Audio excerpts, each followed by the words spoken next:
Morning, welcome to morning express. నీ కుమార్ దామిరా. సికింద్రాబాద్ ఉజ్జయిని మహంకాళి అమ్మవారి బోనాలు వైభవంగా జరిగాయి. తెల్లవారుజామున అర్చకులు అమ్మవారికి మహా ఆరతితో అర్చన నిర్వహించిన బోనాల ఉత్సవాలకు అంకురార్పణ చేశారు. వేకువజాము నుంచి అమ్మవారిని పెద్ద ఎత్తున భక్తులు దర్శించుకున్నారు. మహంకాళి అమ్మవారికి భక్తులు బోనం సమర్పించి మొక్కులు చెల్లించుకున్నారు. ఆషాఢ మాసంలో బోనాల ఉత్సవాలు జరపడం ఆనవాయితీ. గోల్కొండ తర్వాత బోనాల పేరు చెప్పగానే గుర్తొచ్చేది సికింద్రాబాద్ ఉజ్జయిని మహంకాళి అమ్మవారే. సికింద్రాబాద్ బోనాలను లష్కర్ బోనాలుగా కూడా పిలుస్తుంటారు.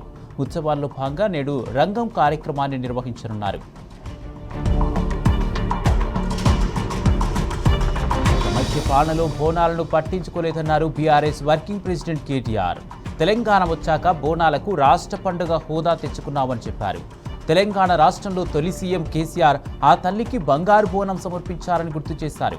సికింద్రాబాద్ ఉజ్జయిని మహంకాళి అమ్మవారిని కేటీఆర్ దర్శించుకున్నారు. బోనాల పండుగ సందర్భంగా అమ్మవారికి ప్రత్యేక పూజలు చేశారు. కేటీఆర్కు ఆలయ అర్చకులు ఘనస్వాగతం పలికారు. ఆలయ ప్రాంగణంలో కేటీఆర్కు శాల్వా కప్పి సత్కరించారు మాజీ మంత్రి తలసాని శ్రీనివాస్ యాదవ్. తర్వాత కేటీఆర్కు జ్ఞాపిక బహూకరించారు. రాష్ట్రంలో వర్షాలు బాగా పడాలని, రైతులు సంతోషంగా ఉండాలని అమ్మను కోరుకున్నట్లు కేటీఆర్ తెలిపారు. సికింద్రాబాద్ ఉజ్జయిని మహంకాళి బోనాల వేడుకల్లో మాజీ మంత్రి ఎమ్మెల్యే తలసాని శ్రీనివాస్ యాదవ్ పాల్గొన్నారు. అమ్మవారికి బోనం సమర్పించి మొక్కులు చెల్లించుకున్నారు. ఆలయ అర్చకులు తలసానికి ఘన స్వాగతం పలికి దగ్గరుండి పూజలు చేయించారు.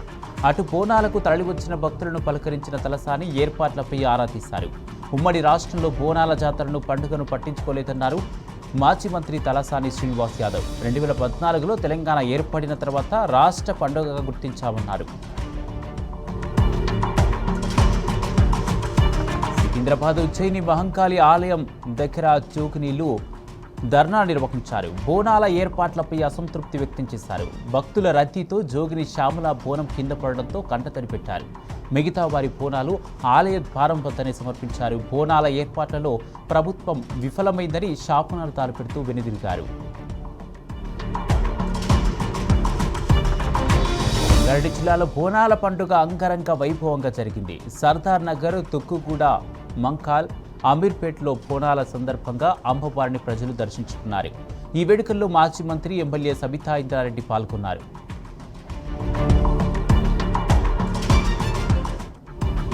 నిర్మల్ జిల్లా బాసర ప్రసిద్ధ పుణ్యక్షేత్రం శ్రీ జ్ఞాన సరస్వతి అమ్మవారి క్షేత్రంలో శ్రీ మహాలక్ష్మి, పెద్దపోచమ్మ, సూదులమ్మ, మారెమ్మ దేవాలయాల్లో గ్రామ అభివృద్ధి కమిటీ ఆధ్వర్యంలో బండారా ఊర పండుగను ఘనంగా ప్రారంభించారు. మంగళ వాయిద్యాలతో, డప్పు చప్పులతో పోతురాజుల గ్రామ దేవతలకు అభిషేకం నిర్వహించారు. నేటి నుండి ఈ నెల 9వ తేదీ వరకు గ్రామంలో ఊర పండుగను అంగరంగ వైభవంగా నిర్వహిస్తున్నట్లు సర్పంచ్ తీగల వెంకటేష్ గౌడ్ తెలిపారు. నిర్మల్ జిల్లా దుర్గామాత ఆలయంలో బోనాల పండుగ ఘనంగా నిర్వహించారు. భక్తులు మేళతాళాలు, డప్పు చప్పుళ్ల మధ్య అమ్మవారికి బోనాలు సమర్పించారు. పసుపు, కుంకుమ, వేపాకులతో అలంకరించిన బోనాలు, ఘట్టాలను తీసుకొచ్చి అమ్మవారికి ప్రత్యేక పూజలు చేశారు. భక్తులు పెద్ద ఎత్తున బోనాలు సమర్పించి కుంకుమార్చనలు చేసి మొక్కులు చెల్లించుకున్నారు. బోనాల ఉత్సవాలు ముషీరాబాద్లో వైభవంగా నిర్వహించనున్నట్లు ఎమ్మెల్యే ముఠా గోపాల్ తెలిపారు. అన్ని వర్గాల ప్రజలు పాల్గొని బోనాల పండుగ ప్రశాంతంగా జరిగేలా చూడాలని కోరారు. నల్లపోచమ్మ ఆలయంలో ఎమ్మెల్యే ముఠా గోపాల్ ప్రత్యేక పూజలు నిర్వహించారు.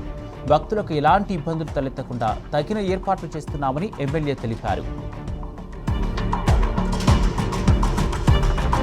మేడ్చల్లో ఆషాఢ మాసం బోనాల పండుగ ఘనంగా జరిగింది. మేడ్చల్ పట్టణ కేంద్రంలో 7 గుళ్ళు ఆలయంలో మాజీ మంత్రి ఎమ్మెల్యే చాముకుర మల్లారెడ్డి ప్రత్యేక పూజలు నిర్వహించారు. పలహార బండ్ల ఊరేగింపు కార్యక్రమాలలో పాల్గొని సందడి చేశారు.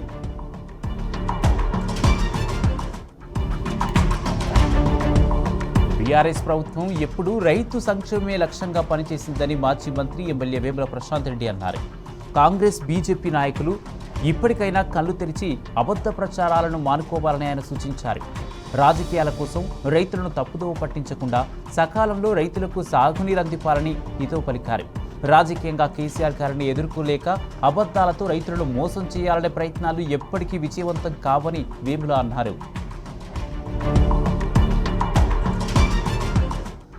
నంది పంప్ హౌస్ డెలివరీ సిస్టమ్ను బీఆర్ఎస్ బృందం పరిశీలించింది. కాళేశ్వరంపై కాంగ్రెస్ ఎన్ని కుట్రలు చేసినా ఇవాళ అన్ని పటాపంచలయ్యాయన్నారు బీఆర్ఎస్ నాయకులు. ఎమ్మెల్సీ ఎల్ రమణ, మాజీ ఎంపీ వినోద్ కుమార్ కాళేశ్వరం అంటే కాంగ్రెస్ నాయకులు కేవలం గుడి అనుకుంటున్నారని విమర్శించారు. ముఖ్యమంత్రికి, మంత్రులకు కాళేశ్వరంపై ఏమాత్రం అవగాహన లేదని ఎద్దేవా చేశారు.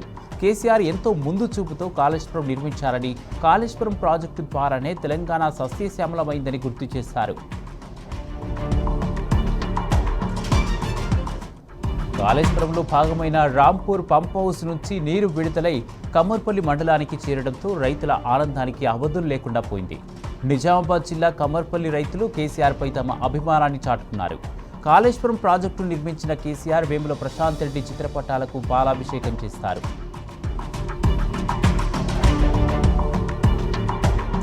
ఎగువన కురుస్తున్న భారీ వర్షాల ప్రభావంతో జూరాల ప్రాజెక్టుకు వరద నీరు పోటెత్తుతుంది. అధికారులు 29 గేట్లు ఎత్తి దిగువకు నీటిని విడుదల చేస్తున్నారు. ఇన్ఫ్లో 168,967 క్యూసెక్కులు కాగా అవుట్ఫ్లో 178,608 క్యూసెక్కులుగా కొనసాగుతుంది. ప్రాజెక్టు పూర్తి స్థాయి నీటి మట్టం 318 మీటర్లు ఉండగా ప్రస్తుత నీటి మట్టం 317 మీటర్లకు చేరింది. ప్రాజెక్టు పూర్తి స్థాయి నీటి సామర్థ్యం 9.65 టీఎంసీలు కాగా ప్రస్తుత సామర్థ్యం 7.79 టీఎంసీలుంది. ఎగువ, దిగువ జల విద్యుత్ కేంద్రాల్లోని 10 యూనిట్లలో విద్యుత్ ఉత్పత్తి కొనసాగుతోంది. ఎగువ ప్రాంతాల్లో కురుస్తున్న వర్షాలతో శ్రీశైలం జలాశయానికి వరద ప్రవాహం కొనసాగుతోంది. జూరాల ప్రాజెక్టు నుంచి భారీగా వరద వస్తుండటంతో జలాశయంలో నీటి మట్టం క్రమంగా పెరుగుతోంది. శ్రీశైలం ప్రాజెక్టుకు 174,711 క్యూసెక్ల వరద నీరు చేరుతుంది. దీంతో నీటి మట్టం 846.10 అడుగులకు చేరింది. ప్రాజెక్టు పూర్తి స్థాయి నీటి మట్టం 885 అడుగులు కాగా ప్రస్తుతం 72.20 టీఎంసీల నీళ్లు నిల్వ ఉన్నాయి.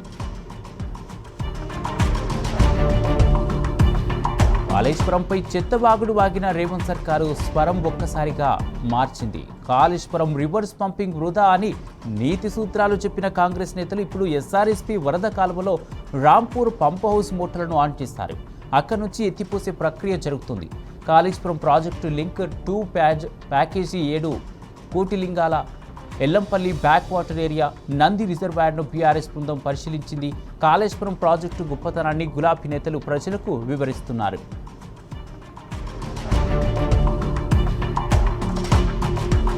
రాష్ట్రంలో కరువు కారణంగా కాంగ్రెస్ అనే తీవ్రస్థాయిలో మండిపడ్డారు బీఆర్ఎస్ నాయకులు. ముఖ్యమంత్రి, మంత్రులు కాళేశ్వరంపై కనీస అవగాహన లేకుండా మాట్లాడుతున్నారని ఫైర్ అయ్యారు.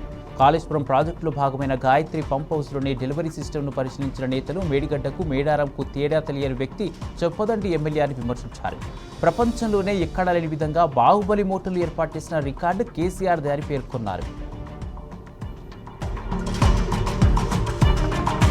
చుట్టూ పచ్చని చెట్లు, కొండపైకి వెళ్లేందుకు ప్రత్యేక దారి, ప్రారంభంలోనే దర్శనమిచ్చే ఆదిదేవుడు వినాయకుడు. ఇలా ఎటు చూసినా ప్రకృతి సోయకాలు, మరోవైపు ఆధ్యాత్మిక పులకరింతలు. ఇలా పర్యాటకులను ఆకట్టుకునే జలపాతం రామునిగుండాల జలపాతం. గత కొన్ని రోజులుగా కురుస్తున్న వర్షాలతో పెద్దపల్లి జిల్లా రామగుండం పారిశ్రామిక ప్రాంతంలోని రామునిగుండాల జలపాతం పర్యాటకులతో సందడిగా మారింది. పచ్చని చెట్ల నడుమ ఉప్పొంగి ప్రవహిస్తున్న జలపాతం సందర్శకులను విశేషంగా ఆకట్టుకుంటుంది.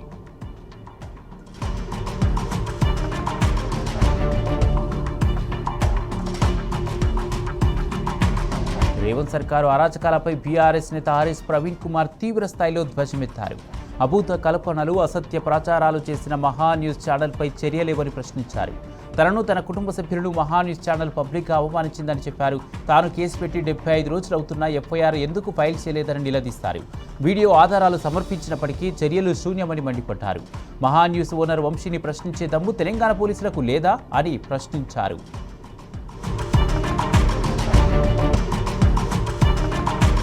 జయశంకర్ భూపాలపల్లి జిల్లా కేంద్రంలోని 100 పడకల ప్రభుత్వ ఆసుపత్రిని మాజీ ఎమ్మెల్యే గండ్ర వెంకటరమణారెడ్డి పరిశీలించారు. ఆసుపత్రిలో నెలకొన్న సమస్యలను రోగులు, వారి బంధువులను అడిగి తెలుసుకున్నారు. 5 రోజులుగా తాగునీటి సరఫరా నిలిచిపోయిందని గండ్ర అన్నారు. ఆసుపత్రి ఆవరణలో ట్రాన్స్ఫార్మర్ నిరుపయోగంగా ఉందన్నారు. ఆసుపత్రిలో మౌలిక వసతులు లేకపోవడంతో రోగులు తీవ్ర ఇబ్బందులు ఎదుర్కొంటున్నారని గండ్ర తెలిపారు.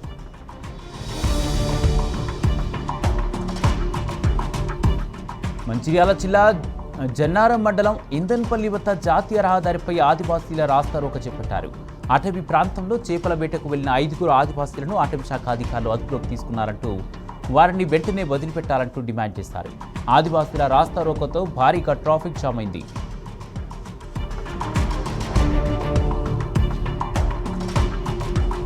అమెరికాలో జరుగుతున్న ఆటా మహాసభల్లో మాజీ ఎమ్మెల్యే పెద్ది సుదర్శన్ రెడ్డికి బీఆర్ఎస్ ఎన్ఆర్ఐలు ఘన నివాళి అర్పించారు. తెలంగాణ రాష్ట్ర సాధన కోసం పెద్ది సుదర్శన్ రెడ్డి చేసిన త్యాగాలు చిరస్మరణీయమని నేతలు పేర్కొన్నారు. పెద్ది సుదర్శన్ రెడ్డి సేవలకు, ఉద్యమ త్యాగాలకు శాశ్వత గుర్తింపుగా దేవాదుల ప్రాజెక్టుకు ఆయన పేరు పెట్టాలని మహేష్ తన్నీరు ప్రతిపాదించారు. ఆయన స్వస్థలంలో ఏర్పాటు కానున్న ప్రభుత్వ మెడికల్ కళాశాలకు ఆయన పేరు పెట్టాలని తెలంగాణ ప్రభుత్వాన్ని కోరారు. రాష్ట్ర రైతులు వరి నాటు వేసిన ప్రతిసారి తెలంగాణ తొలి ముఖ్యమంత్రి కేసీఆర్ను గుర్తుంచుకుంటున్నారన్నారు. పలు చోట్ల ఆయన్నే తలుచుకుంటూ ఆటలాడుతూ పాటలు పాడుతూ వరి నాట్లు వేస్తున్నారు. మొన్న సత్తుపల్లి, నిన్న పాలేరు, నేడు ఖమ్మం రూరల్ మండలంలోనూ అదే సీన్ రిపీట్ అయింది. పొలం పనుల్లో గులాబీ పాటలతో హోరెత్తించారు.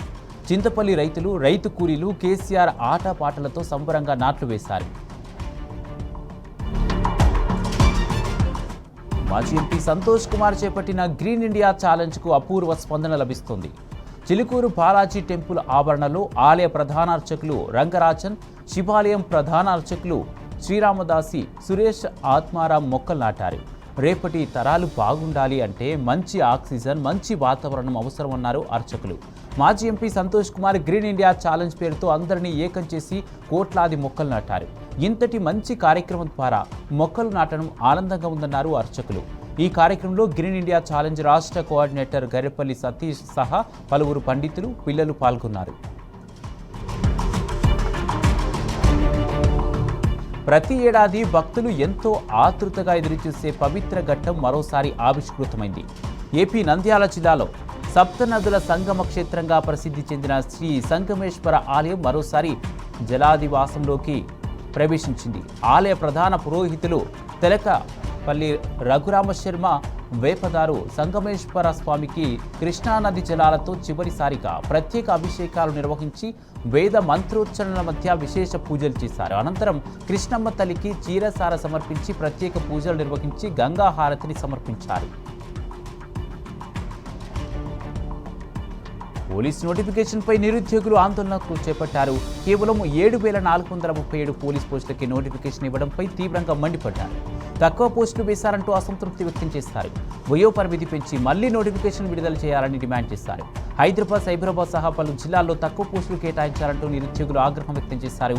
పోస్టుల పంపిణీపై పూర్తి వివరాలు వెల్లడించాలని డిమాండ్ చేశారు. మరోవైపు దరఖాస్తు ఫీజు ఒక్కో అభ్యర్థికి 3,000 రూపాయలు వసూలు చేయడంపై నిరుద్యోగులు తీవ్ర అభ్యంతరం వ్యక్తం చేశారు.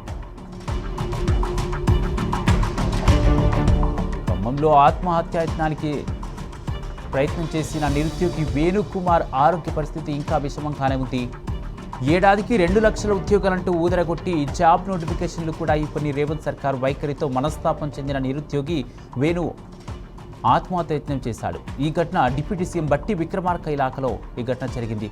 ముదిగొండ మండలం న్యూ లక్ష్మీపురం గ్రామానికి చెందిన వేణుకుమార్ కాంగ్రెస్ సర్కారు తీరును ఎండగడుతూ సూసైడ్ లేఖ రాశాడు. తన సూసైడ్ లెటర్ను CM Revanth Reddy, deputy CM Bhatti Vikramarka, Rahul గాంధీలకు పంపాలని కోరాడు వేణుకుమార్. నిరుద్యోగి ఘట్టం వేణుకుమార్ చికిత్స పొందుతున్న ప్రైవేటు ఆసుపత్రి దగ్గర పోలీసులు ఓవర్ యాక్షన్ చేశారు. వేణుకుమార్ ఆయన కుటుంబ సభ్యులను పరామర్శించేందుకు వెళ్లిన మాజీ మంత్రి పువ్వాడ, ఎమ్మెల్సీ తాత మధు, మాజీ ఎంపీ నామా, మాజీ జెడ్పీ చైర్మన్ లింగాల కమల్రాజు, ఇతర బీఆర్ఎస్ నాయకులను పోలీసులు అడ్డుకున్నారు. దీంతో బీఆర్ఎస్ నాయకులు, పోలీసుల మధ్య వాగ్వాదం జరిగింది.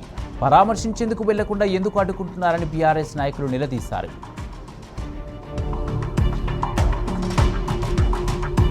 శంషాబాద్ మండలం బహద్గురుగూడ గ్రామంలో బుల్లెట్ ట్రైన్ ప్రాజెక్టును రైతులు వ్యతిరేకిస్తున్నారు. ప్రభుత్వ తీరును నిరసిస్తూ గత 3 రోజులుగా నుంచి నిరాహార దీక్ష చేస్తున్నారు. శంషాబాద్ సిఐ సురేందర్ రెడ్డి ఆధ్వర్యంలో పోలీసులు రైతుల నిరాహార దీక్షను భగ్నం చేసేందుకు యత్నించారు. రైతులు ఏర్పాటు చేసుకున్న ఫ్లెక్సీలను పంచాయతీ సిబ్బందితో తొలగించారు. కాగా పోలీసుల హెచ్చరికలను బేఖతారు చేస్తూ రైతుల దీక్షలకు కొనసాగిస్తున్నారు. సింగరేణి సంస్థలో జరుగుతున్న అవినీతిపై సమగ్ర విచారణ చేపట్టాలని తెలంగాణ బొగ్గుగని కార్మిక సంఘం నాయకులు మిర్యాల రాజిరెడ్డి డిమాండ్ చేశారు. పెద్దపల్లి జిల్లా గోదావరిఖనిలో తెలంగాణ బొగ్గుగని కార్మిక సంఘం కార్యవర్గ సమావేశం నిర్వహించారు. సింగరేణి సంస్థకు రావాల్సిన బకాయిలను రాష్ట్ర ప్రభుత్వం వెంటనే చెల్లించాలన్నారు. దశల వారీగా కాకుండా సింగరేణిలో నిరంతరం మెడికల్ బోర్డు ఏర్పాటు చేయాలని కోరారు. తల్లిని కోల్పోయి విషాదంలో ఉన్న కొడంగల్ మాజీ ఎమ్మెల్యే పట్నం నరేందర్ రెడ్డిని బీఆర్ఎస్ వర్కింగ్ ప్రెసిడెంట్ కేటీఆర్ పరామర్శించారు. మోయినాబాద్లో నరేందర్ రెడ్డి మాతృమూర్తి రుక్కమ్మ దశదిన కర్మ కార్యక్రమానికి కేటీఆర్ హాజరయ్యారు. చిత్రపటానికి పుష్పాంజలి ఘటించి ఘననివాళి అర్పించారు. నరేందర్ రెడ్డితో పాటు ఆయన కుటుంబ సభ్యులను కేటీఆర్ పరామర్శించారు.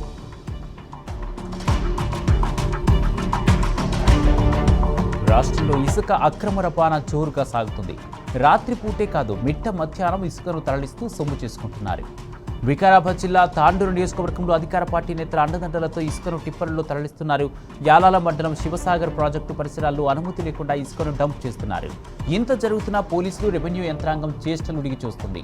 యాలాల మండల కాంగ్రెస్ పార్టీకి చెందిన నేతల అండదండలతో ఇసుక రవాణా జరుగుతుందని స్థానికులు చెబుతున్నారు. మంచిర్యాల జిల్లా బెల్లంపల్లి ప్రభుత్వ గిరిజన బాలుర ఆశ్రమ పాఠశాలలో ఫుడ్ పాయిజన్ కలకలం రేపుతుంది. కలుషిత ఆహారం తిని 7 విద్యార్థులు తీవ్ర అస్వస్థతకు గురయ్యారు. అయినా పాఠశాల సిబ్బంది విద్యార్థులను ఆసుపత్రికి తీసుకెళ్లకుండా నిర్లక్ష్యం చేశారు. దీంతో విషయం తెలుసుకున్న విద్యార్థుల తల్లిదండ్రులు వచ్చి బెల్లంపల్లి ప్రభుత్వ ఆసుపత్రికి తరలించారు. విద్యార్థుల పట్ల ఆశ్రమ పాఠశాల సిబ్బంది నిర్లక్ష్య వైఖరిపై తల్లిదండ్రులు మండిపడుతున్నారు. హన్మకొండ జిల్లా షాయంపేట మండలం మందారిపేట కస్తూర్బా గాంధీ బాలిక విద్యాలయం నుంచి 3 విద్యార్థులు పారిపోయారు. శనివారం అర్ధరాత్రి సుమారు 2 గంటల సమయంలో 3 విద్యార్థులు హాస్టల్ పహారీగోడ దాటి వెళ్లిపోయారు.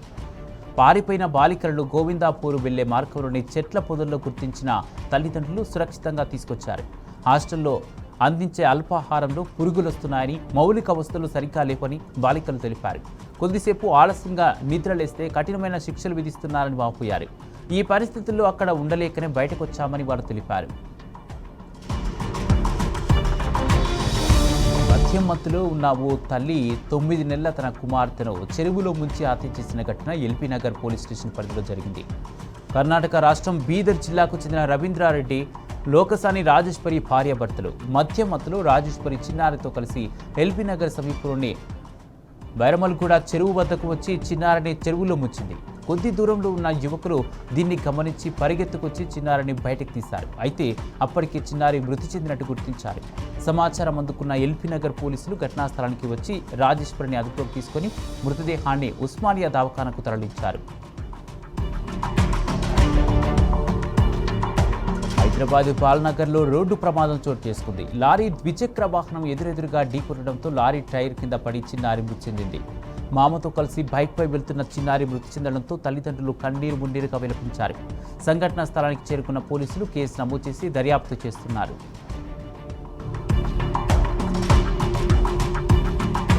ఉప్పుగూడ రైల్వే స్టేషన్లో గంజాయి బ్యాచ్ వీరంగం సృష్టించింది. పరస్పరం ఒకరిపై ఒకరు రాళ్లతో దాడులకు దిగడంతో ఓ వ్యక్తి అక్కడికక్కడే మృతి చెందాడు. దీంతో ఉప్పుగూడ రైల్వే స్టేషన్లో ఉద్రిక్త వాతావరణం కొనసాగుతుంది. దాడితో సంబంధం ఉన్న 2 వ్యక్తులను పోలీసులు అదుపులోకి తీసుకున్నారు. ప్రపంచ ప్రఖ్యాత పర్వతారోహకుల్లో ఒకరైన నిర్మల్ పూర్జా మృతి చెందారు. పాకిస్తాన్ ఆక్రమిత కాశ్మీర్లోని బ్రాడ్ పీక్ పర్వతాన్ని అధిరోహిస్తున్న క్రమంలో హిమపాతం కారణంగా ఆయన మరణించినట్లు ఎలైట్ ఎక్స్పెడిషన్ సంస్థ ధృవీకరించింది. పూర్జా నేతృత్వంలో వెళ్లిన 10 మంది పర్వతారోహకులు ఈ ప్రమాదంలో గల్లంతు కాగా ఇప్పటి వరకు 4 మృతదేహాలను అధికారులు గుర్తించారు. జమ్మూ కాశ్మీర్ రాష్ట్రం కుల్గాం జిల్లా కేలంలో ఉగ్రవాదులు కాల్పులకు తెగబట్టారు. ఈ కాల్పుల్లో ఛత్తీస్గఢ్కు చెందిన 2 వలస కార్మికులు దీపక్ రాత్రే, భూపేంద్ర బైనా మరణించారు. మెరుగైన జీవనం కోసం ఉపాధిని వెతుక్కుంటూ ఛత్తీస్గఢ్ నుంచి జమ్మూ కాశ్మీర్ వెళ్లిన వారు మృత్యువాత పడ్డారన్న సమాచారంతో 2 కుటుంబాల సభ్యులు పూర్ణ విలపించారు.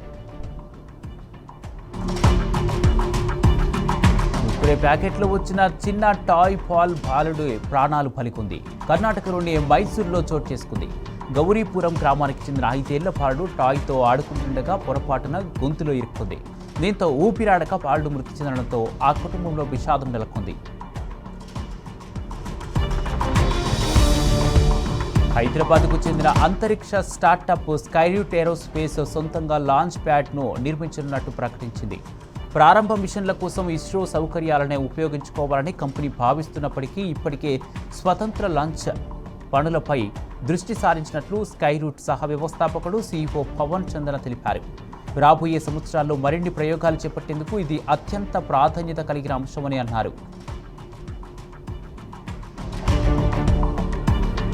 పలు ప్రశ్నాపత్రాల లీకేజీతో అభాసు పాలైన కేంద్రం నీట్ పీజీ 2026లో కీలక సంస్కరణలు అమలు చేయనున్నట్టు ప్రకటించింది.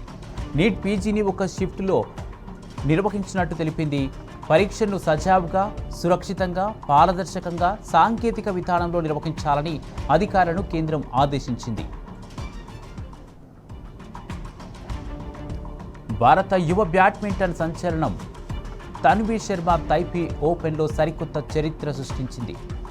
తైవాన్లో జరిగిన తైపీ ఓపెన్ సూపర్ 300 బ్యాడ్మింటన్ టోర్నీలో ఆమె మహిళల సింగిల్స్ టైటిల్ను గెలుచుకుంది. 2008లో హైదరాబాదీ షట్లర్ సైనా నెహ్వాల్ తర్వాత ఈ టోర్నీలో టైటిల్ నెగ్గిన తొలి భారత షట్లర్గా గుర్తింపు సాధించింది. అంతేకాదు అత్యంత పిన్న వయసు 17 ఏళ్ల 222 రోజుల్లోనే తైపీ ఓపెన్ గెలిచిన షట్లర్ గాను రికార్డులకెక్కింది. ప్రతిష్టాత్మక కామన్వెల్త్ గేమ్స్లో టాప్ 5 లక్ష్యంగా బరిలోకి దిగిన భారత్ అనుకున్నది సాధించింది. భారత క్రీడాకారులు సత్తా చాటి పథకాల పట్టికలో దేశాన్ని 4వ స్థానంలో నిలిపారు. ఈ టోర్నీలో భారత్ 13 స్వర్ణాలు, 17 రజతాలు, 9 కాంస్యాలతో మొత్తంగా 39 పథకాలు సాధించి 4వ స్థానంతో టోర్నీని ముగించింది. ఆస్ట్రేలియా అగ్రస్థానాన్ని ఉండగా ఇంగ్లాండ్, కెనడా భారత్ కంటే ముందున్నాయి. తమిళనాడులోని కోయంబత్తూరులో ఘోర రోడ్డు ప్రమాదం జరిగింది. పొలాచి ఉడుమలై జాతీయ రహదారిపై కారు లారీని ఢీకొట్టింది. ఈ ప్రమాదంలో కారులో ప్రయాణిస్తున్న 5గురు అక్కడికక్కడే మృతి చెందారు. మృతుల్లో 3 మహిళలున్నారు. ప్రమాదానికి గల కారణాలపై పోలీసులు దర్యాప్తు చేస్తున్నారు. కారు అతివేగమే ప్రమాదానికి కారణమంటున్నారు. హిమాచల్ ప్రదేశ్ను భారీ వర్షాలు అతలాకుతలం చేస్తున్నాయి. కొద్ది రోజులుగా రాష్ట్రంలో కురుస్తున్న వర్షాల వల్ల అనేక ప్రాంతాల్లో వరద సంభవించింది. కొండ చర్యలు విరిగి పడుతున్నాయి. దీంతో జనజీవనం స్తంభించింది.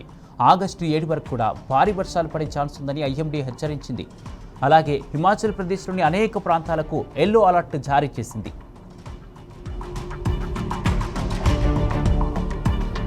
కేరళలో వర్షాలు కుమ్మేస్తున్నాయి. రాష్ట్ర వ్యాప్తంగా ఇటీవల కురుస్తున్న వర్షాల కారణంగా 8 మంది మరణించారు.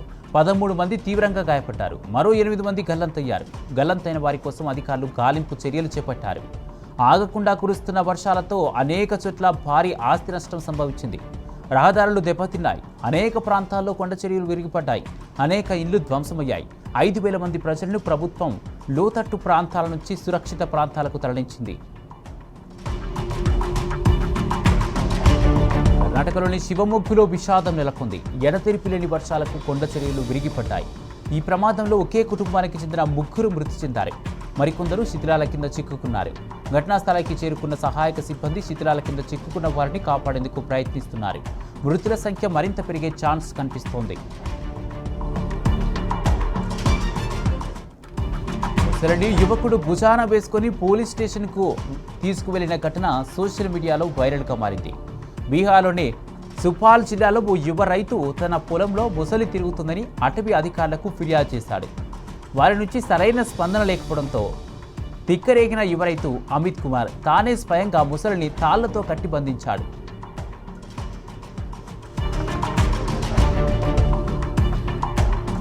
పీఎఫ్ డబ్బుల విత్డ్రా ప్రక్రియ ఇక వేగవంతం కానుందని ఈపీఎఫ్ కమిషనర్ రమేష్ కృష్ణ తెలిపారు. కొత్త పీఎఫ్ విత్డ్రా దరఖాస్తులలో అత్యధికం అదే రోజున లేదా 2 రోజుల్లోనే పరిష్కారం అవుతాయని తెలిపారు. ఈ చర్య వేతన జీవులకు గొప్ప ఉపశమనాన్ని కలిగిస్తుందన్నారు. వ్యక్తిగత గోప్యతకు సంబంధించి టీమిండియా మాజీ స్టార్ ఆల్రౌండర్ యువరాజ్ సింగ్ వేసిన పిటిషన్పై ఢిల్లీ హైకోర్టు కీలక తీర్పు వెలువరించింది. యువరాజ్ సింగ్ వ్యక్తిగత హక్కులకు, గోప్యతకు భంగం కలిగించవద్దని స్పష్టం చేసింది. యువరాజ్ అనుమతి లేకుండా అతడి పేరు, ఫోటోలు, గొంతును వాణిజ్య లేదా వ్యక్తిగత ప్రయోజనాల కోసం ఉపయోగించకూడదని థర్డ్ పార్టీలను నియంత్రిస్తూ జస్టిస్ జ్యోతి సింగ్ మధ్యంతర ఉత్తర్వులు జారీ చేశారు. కాక్రోచ్ జనతా పార్టీ వ్యవస్థాపకుడు అభిజిత్ దీప్కే కుటుంబ ఆర్థిక వ్యవహారాలపై దర్యాప్తు చేపట్టాలని సూరత్కు చెందిన ఆర్టీఐ కార్యకర్త అమిత్ తివారీ కోరారు. మహారాష్ట్రలో రిటైర్డ్ ఉద్యోగి అయిన దీప్కే తండ్రి భగవాన్ రావు కుమారుడి అమెరికా ఉన్నత విద్యకు అవసరమైన నిధులు ఎలా సమకూర్చారో పరిశీలించాలని ఆదాయపు పన్ను అధికారులకు ఫిర్యాదు చేశారు. పెరులో ఘోర విమాన ప్రమాదం జరిగింది. పర్యాటకులతో వెళుతున్న టూరిస్టు విమానం కుప్పకూలింది. ఈ ఘటనలో 13 మంది ప్రాణాలు కోల్పోయారు. పెరులోని నజ్కా మున్సిపాలిటీలో ఈ ప్రమాదం చోటు చేసుకుంది. పెరువియాన్ కంపెనీకి చెందిన ఎరోడియానా టూరిస్టు విమానం 11 మంది టూరిస్టులు 2 విమాన సిబ్బందితో ఇకా నుంచి బయలుదేరింది. కొద్దిసేపటికి ఆ విమానం ప్రమాదానికి గురైంది. ఒక్కసారిగా కిందకు జాలుతూ నేలపై పడి పేలిపోయింది. దాంతో విమానంలోని 13 మంది సజీవ దహనమయ్యారు. వాతావరణ మార్పుల వల్ల అమెరికా, కెనడాలలో కారు చిచ్చులు కొనసాగుతున్నాయి. వాషింగ్టన్ రాష్ట్ర పరిధిలోని అటవీ ప్రాంతంలో అగ్నికీలలు విధ్వంసం సృష్టిస్తున్నాయి. మంటల వల్ల 4.50 లక్షల ఎకరాల నేలపై చెట్లు కాలి బూడిదయ్యాయి. అనేక మంటలు సమీప గ్రామాలకు కూడా వ్యాపించడంతో పరిస్థితిని అదుపులోకి తీసుకురావడానికి 4,000 మంది అగ్నిమాపక సిబ్బంది కృషి చేస్తున్నారు. ఇది మార్నింగ్ ఎక్స్ప్రెస్ అప్డేట్స్. చూస్తూనే ఉండండి టీ న్యూస్.